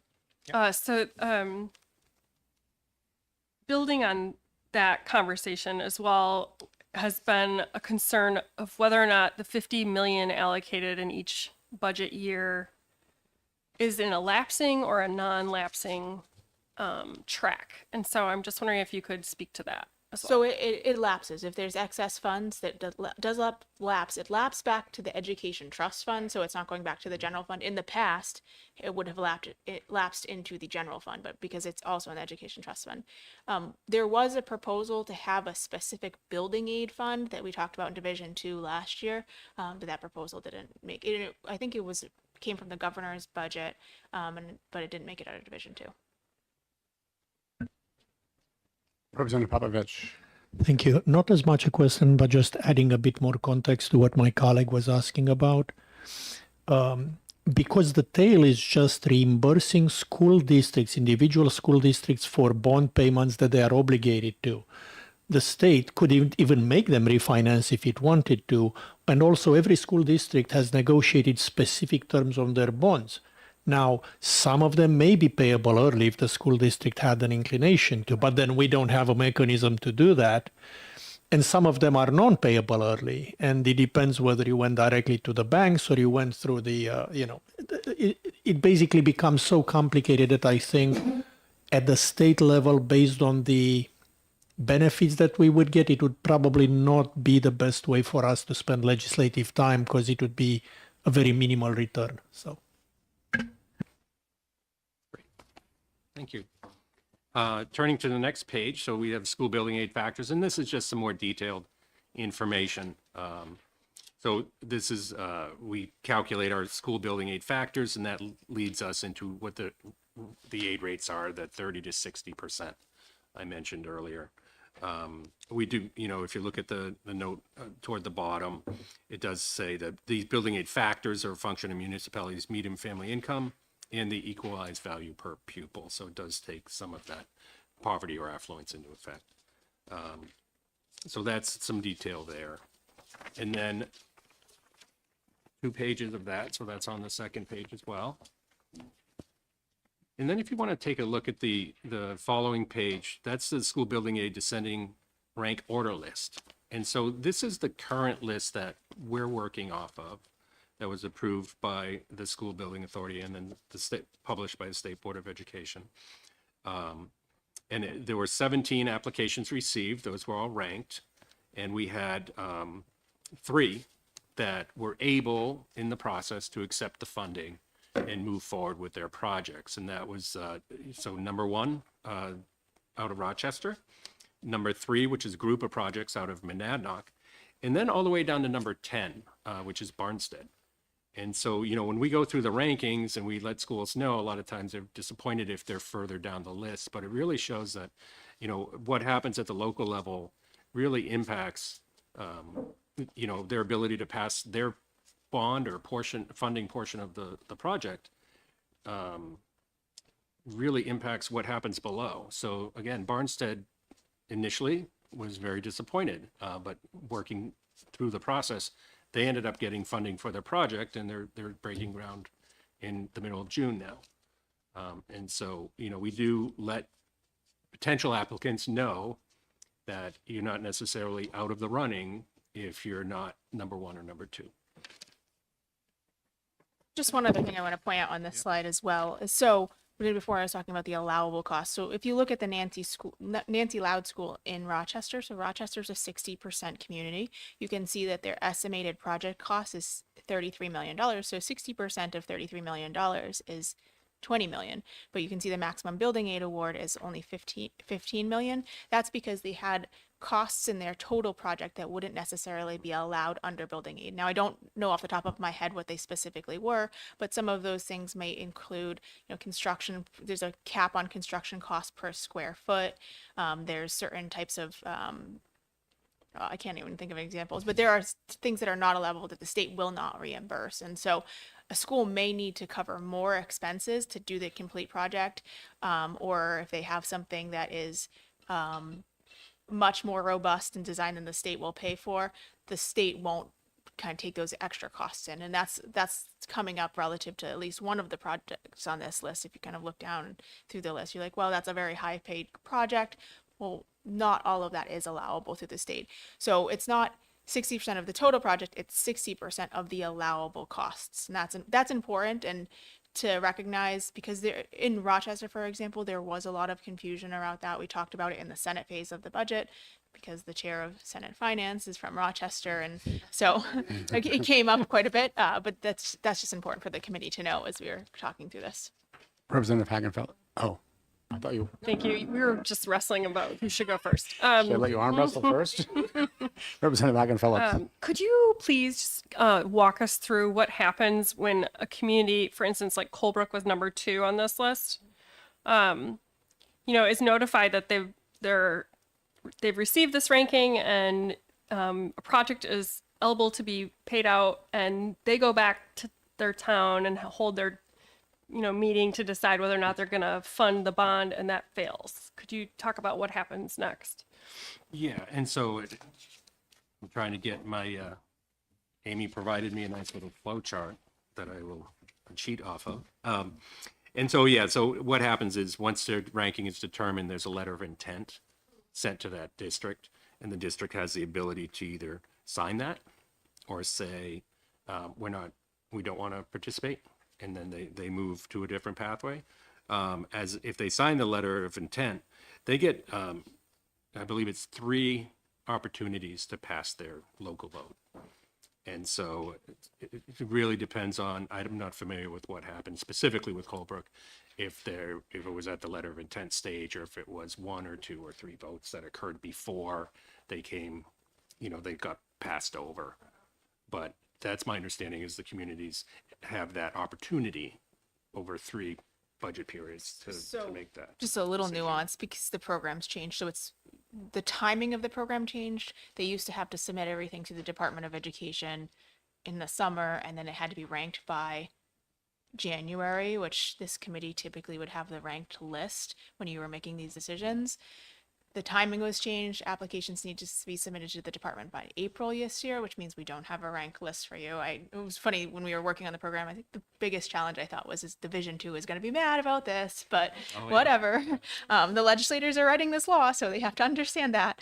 But so Colebrook had 2 opportunities to vote for the project just because of the timing. And so they received a letter of intent and they had 2 opportunities, and they were not able to get anywhere. I think they only received 30% of their town votes, so nowhere close to the amount needed to approve a bond. Just as a follow-up, so what happens at the department after you learn from a community that they're not able to take advantage of the program? How do you move down your list? Like, how does that work? I believe it's I haven't been through this process, but I believe it's at the next cycle, we repeat that same process where there's, first of all, in May, under the current rule, we'll receive responses from the current lists who weren't funded if they want to stay on the list. Because some schools are going to move forward, right? And so based on that list, we'll start that process again, where we're issued a letter of intent and see where they're at. One thing that's tricky about this program too is that if you decide to move forward with your project before being awarded building aid, you are no longer eligible for building aid. So that means some people will wait and other people will say, I have to deal with this. There's no money available from the state, but this issue is so bad right now that we have to do this. Or that the school just said, no, this is a a community says it's just a community. This is a priority for us. We're going to fund this with or without the state. But yeah, so with the Colebrook money, that's exactly what happened to the Colebrook money. So we actually had enough money for essentially 3 projects that we knew: Rochester, Colebrook, and Monadnock. We went through, we offered the money to Rochester. They said we were going to take it. We offered it to Colebrook. They said, we'll take it. We'll go to vote. Then we offered to Monadnock. They said, yep, we'll take it. We'll go to vote. Rochester and Monadnock, they voted, they passed it. Colebrook's failed the first time, and then went a second time, failed again, so they let us know. And so then that's when we started moving down the list to all of the other projects. And the first group that said that we'll take it was Barnstead. So.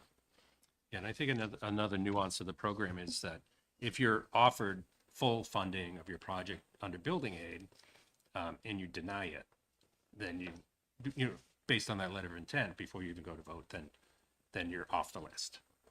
But if you're only awarded partial funding or offered partial funding and deny it, you can stay on the list, which makes sense because many schools can't move forward with their project unless they get the full building aid. So they'll elect not to take partial and stay on the list. And back to your previous question, so had Barnstead not taken that money, because we were actually, when we were going down this, like, oh, we might be lapsing some building aid money, that $12 million would have lapsed back to the education trust fund, if Barnstead or somebody after them had not decided to take those funds. Representative Murray? Yeah, I think you pretty much went through all the questions. I wanted to ask about if they can stay on the list and not lose their ranking. So if Colebrook said yes, but something had, they would still be able, they're still on the list even though, So there I was think- some discussion about you could maintain your rating, So your that's ranking if. that's actually one of the biggest changes about this new program is that you get to stay on the list year after year. So remember, submitting an application for building aid is very burdensome for a school district. There's a lot of costs associated with it and time associated with it. And so when the legislature decided to change this, a lot of that was these schools that are submitting these applications are spending all of this time, and we don't have to want them to reapply every single year. But there was no mechanism for a school district to not have to reapply, and there was no mechanism for a school district to update the costs of their project. So now under the new program, once you submit a allowable project and we've approved it and ranked it, it stays on the list. And at the time when you're going to build your project that we've awarded the money, you're allowed to update your construction costs. With what is that? Means. Yeah, RS means. The RS means Yeah. standards. So So, and I think another thing that to add, based on your ranking question, is that the remaining 14 of the 17 that are ranked, they will stay in applications we get in April. There's one exception for extraordinary circumstances, but other than that, the new cohort of applicants will come in below those 14. And I think that's important to understand. And I think the last bit of information is the tail payments, more detail on those tail payments if you wanted to dig into that information. It shows what districts and the projects and eligible costs and the payments for fiscal year 24 and 25.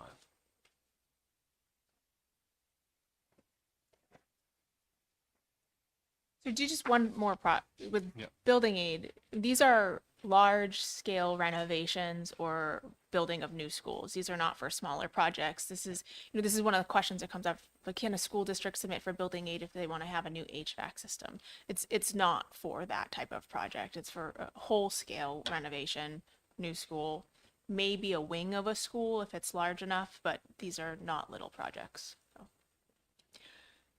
All right. Representative Hacker Phillips.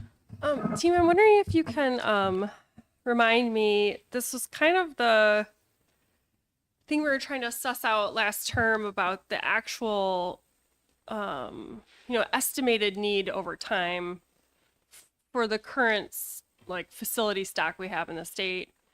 If our $50 million cap per year, once we work on the debt service, and we're looking at a 17 school project list that we can only fund 3 schools, there's clearly a need outside of the 50 million, cap. So I think at one point last term, there was a discussion about, if we were to try to quantify what the need is year over year to try to eliminate having school projects that don't get funded, like these building projects that don't get funded, what would that look like? And I think we were just talking.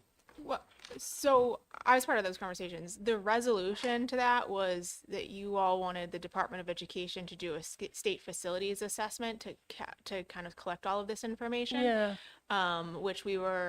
Which costs quite a bit of money. There's companies that do this. Other states have gone through their process, and they go through, because we don't have a comprehensive inventory of Right. school facilities in the state, and I know many people in the legislature would want that. So there was a law put in place, and the funding was actually also in that bill when we talked about the the school building aid fund. That was an allowable use of the school building aid fund.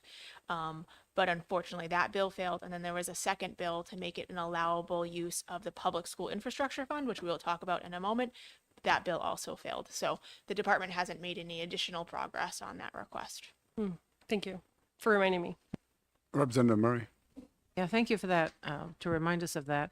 Do you have a sense of the cost of inflation between a cost, when the building is, the proposal is sent to you and the year and a half or potentially 2 years before it is built? You know it's going to go up. The inflation has been somewhat more significant now than it has been in the past. How do you account for that? How can schools plan for that?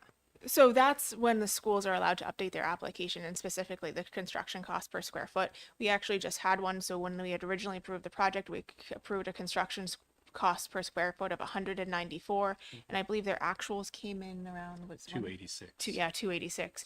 So they but that school district, it was from the time that they sent the application, it was the 294 to the time the project was completed. So there's a little that's partially why this project has, or this program has evolved to allowing them to update that on that list, and that hopefully accounts for it. Now, it's not going to necessarily account for all of it, and if changes need to be made from the time the project started to the time the project ends through, a change order process, which might have some significant costs, there's no additional way for a school to account for that. So, want to go?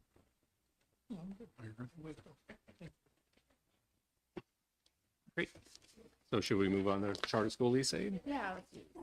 Okay. So the second program is charter school lease aid. And again, you have a packet for that. Similarly, the first page is just a cover sheet with the information. So charter school lease aid, as the name implies, provides lease assistance to charter schools that are leasing the buildings rather than owning them. Grants are 30% of the annual lease payment, and there's a cap of $50,000 per year. Obviously, like I mentioned, charter public schools that own their buildings are now eligible. And funding source, Education Trust Fund, and provide a brief history of the lease aid law and payments. The law was created in 2003. But it was only funded for the first time in fiscal year 20. And again, the data is there. Fiscal year, the appropriation, number of charter schools requesting the aid. It's not unusual for some charter schools to lease their building and then proceed to ownership. The amount eligible, and again, because we do have a 30% percentage and then a cap of 50,000. If the appropriation does not match the demand, that payment to each charter school is prorated, as you can see in the second to last column. And also there's a shortage shown there as well. We do estimate there's going to be an increase in the demand for charter school lease aid, not only due to cost, but also due to additional charter schools coming online. And so part of the process, these completed applications are due to the department on September 1st of each year. And Carrie Gorman does a great job with processing that information and getting those payments out. The next page, just again, more detail, list of all the charter schools at the time we put this together for 25. I believe there's a couple that have been approved but not yet open. So you'll see those next year. And again, this just gives some more detail. And again, it's the far right column. You'll see we had this question before. So sometimes when there's no lease, it means they either did not apply or they own their building. So Academy of Science and Design, for example, owns their building. Any questions? Representative Hacken Phillips. I'm just wondering if there's ever a case where lease aid is distributed to a charter for like, I guess my question is this aid distributed with a time lag or is it in real time? And is there a case where a charter may have closed mid-school year or mid-funding cycle so that some of that aid should be returned, or does that not happen? So the schools that closed last year specifically, because those were the ones that made the news, neither of them received lease aid. But if a school were to receive lease aid, we would make one payment at the beginning of the year. It is the amount in theory for the full year. And if they were to close, say right now, there's no really mechanism for a proportional amount of that money to come back to the department. Both the schools that closed last year closed because of significant financial issues. And at least one of them ended up in bankruptcy. There were no assets or funds for the department to receive any funding back on that. But it is distributed once a year, so that is a risk of this program.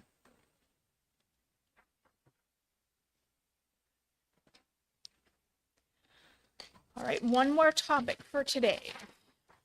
Safe grants. Are you doing safe grants? You want me to do that? You want to do it? I can do safe grants. Dive into it. Oh, sure. So SAFE grants, the Security Action for Education grant, is a subset of the Public School Infrastructure Fund. So the Public School Infrastructure Fund was a fund that was, invented by the legislature in 2017 as part of the budget cycle. To allow initially for smaller projects, so maybe not building aid eligible projects, but other projects that schools may have for schools to apply. There were 3 uses of the Public School Infrastructure Fund: school safety grants, E-rates, and E-rate. Oh my gosh, like expansion of like internet to schools and whatnot. So E-rate expansion, and then, oh my gosh, small infrastructure projects, so like a HVAC or something like that. These were actually part of the conversations that were being had at the time where Concord STEAM was shutting down, and Concord School District was trying to seek additional funds to supplement the conversion because of the Concord STEAM. And so that was part of the conversation when those funds were originally invented, developed, whatever. So what the legislation enabled was, after the fiscal year was closed from the state and after the rainy day fund was topped off at 100 million or 200 million, whatever the amount was there, any excess general funds would go into this fund called the Public School Infrastructure Fund and become available for school districts to apply in a competitive manner to the Department of Education. So that was part of the 2017 budget, which we know goes into place in July 1st of 2018. The state audit takes 6 months to wrap up. We're not wrapped up for the 24 fiscal year audit yet. In the February timeline of fiscal year 2018, that's when we knew there was $18 million available to be distributed into this Public School Infrastructure Fund. Unfortunately, it was around the same time as the Parkland school shooting. So everybody will remember that happened in February of 2018. And so the primary use of these funds at that time, or it was prioritized, was school safety projects.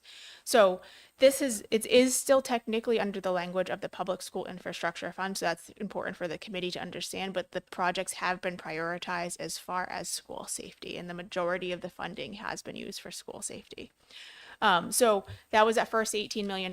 Also, immediately after that school shooting happened, the legislature prioritized an additional $10 million to be distributed to this fund to be used for school safety projects.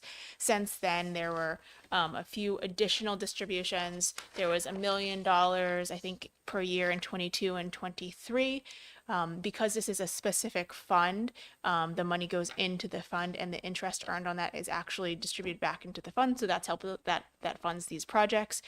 And then, unfortunately, again, there was another large school shooting in 22. I believe it was the Uvalde school shooting, and the state as a whole allocated $10 million from the Gopher stimulus funding to this fund to be able to provide school safety projects, and then another $10 million of education trust fund funds to be distributed to these projects. So over the life of this fund, the Public School Infrastructure Fund, these are the types of projects that have been funded. while larger school safety projects were funded under the first $28 million, the last two grants were capped at $100,000 per school, not per district, per school. And there were three types of projects that were prioritized: surveillance, access control, and emergency alerting. And so the way it works is that schools work with the Department of Homeland Security to have a security assessment. They're also required to have an emergency response plan. And through that, they determine various different needs that they may have. And then schools can apply to the Department of Education when we have funds available. And we award funds in the order that they were received, with prioritizing certain projects. So the very first kind of tranche of money with this new year of money, the Department of Homeland Security worked with us and the Public School Infrastructure Fund Committee, there's a committee made up of legislators and the State Board of Education that reviews these projects and ranks the priorities of what we'll rank. So we awarded all of the access control projects, and then remaining funds were distributed to the surveillance and emergency alerting projects. Let's see, what didn't I cover? So how much money is in the fund right now? So 100% of the funds are awarded to school districts. We awarded the last bit of money, I think it was in the summer of 24. There's still a wait list of, I think, $8-point-something million. What the way it works is so we award funds to a school, and then once a school closes out a project, say if they had a $100,000 project and they only need $88,000, that $12,000 comes back, and then we continue just going down through the ranking project. So the last time we accepted applications was in fiscal year 24, awarded at the end of 24, maybe early 25, forget for the timing wise. And so right now there's no free funds. There is, I don't know, $7 or $8 million that's there sitting there for schools, and they're working through their projects. Some people are like, well, if you awarded these funds, why didn't schools immediately draw them down? Sometimes it requires, if it's a larger project, a school may need to put it in their budget for the next year. They may need to appropriate additional money locally. They might need to just do, some of them, they might need to wait till the kids are out of school, especially if it's a large installation of a security project. So if we award a fund to somebody right now, they may wait till next summer to install it.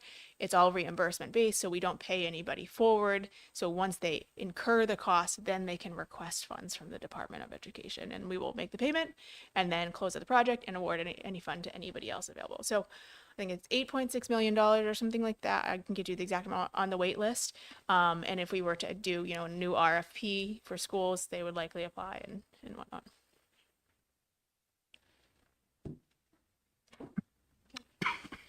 Representative Murray. Can you say that again? So there's 8 million in requests that's outstanding? Let's see. And how many projects let me is see if that? the wait list total is actually in this packet. I think it is. Yeah, so actually the wait list on this, and this is a point in time, so I think that we actually ran this list in November. But so as of right now, we have a wait list of $9.2 million still on the wait list. It's on page 7 out of 7 in your packet.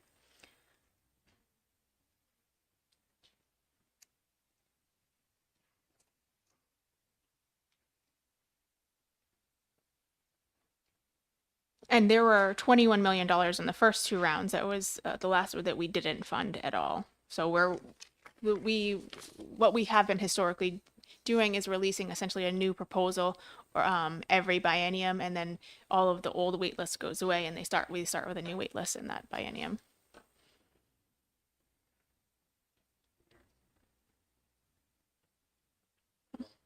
That's it for us. We do a lot at the Department of Education. And we are really looking forward to supporting you guys through the budget. So if you have any other questions, Mickey knows how to get a hold of us no matter what, like including on Sundays and late at night. So, we'll be here to support you and answer any questions. So make sure you reach out, and we will help you with whatever weird little nuanced question you may have. Thank you all very much. I appreciate it. And are we done? Okay. So if you want to, we can. But I need to announce that we're done if we're done. All right, so I'll close out the hearing at 3 o'clock of the Finance Division 2 work session. Yeah, I hope so.